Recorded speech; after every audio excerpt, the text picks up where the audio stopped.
免遣返聲請經常都會出現喺本地新聞，好多時係關於滯留在港嘅免遣返聲請不獲確立人士涉及嚴重罪案同埋從事非法工作，以及大量公帑消耗喺免遣返聲請人身上。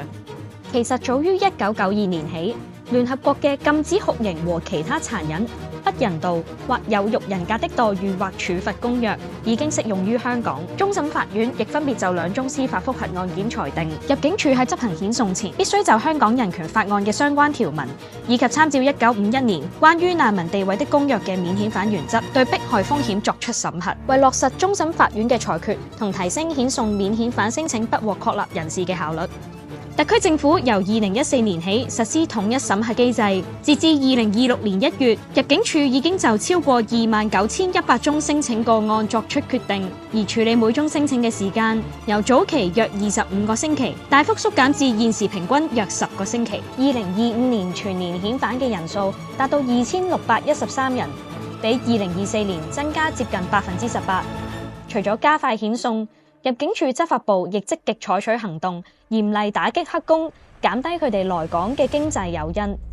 執行遣返嘅重要任務由入境處遣送審理及訴訟部旗下嘅遣送行動組負責。喺執行遣返嘅過程中，都充滿住挑戰性。喺日常嘅工作裏邊，有唔少嘅被遣送人士拒絕合作，或者作出激烈嘅反抗。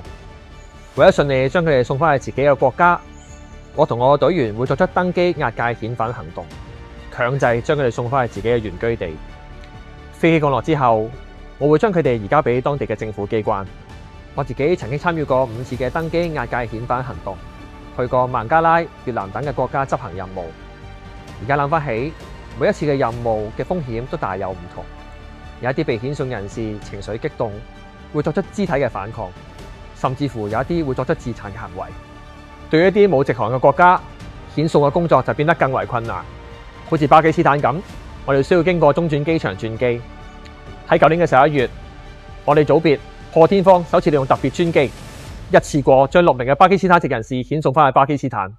大大提升咗遣送嘅效率同埋成本嘅效益。喺執行遣返行動之前，我哋都會遇到重重嘅挑戰。除咗被遣返人士作出反抗之外，佢哋好多時都拒絕辦理回國證件，對遣返工作造成障礙。而喺遣返行動嘅過程中，遣送行動組嘅同事都需要作出全面部署，就每宗個案進行風險評估，以及大量嘅協調工作，包括聯絡航空公司、機管局、機場保安等，使遣返行動得以喺安全嘅情況下順利咁執行。遣送工作極具挑戰性，但入境處遣送行動組嘅每一位成員一直堅守崗位，果斷執法，會繼續守護香港社會嘅穩定同安全。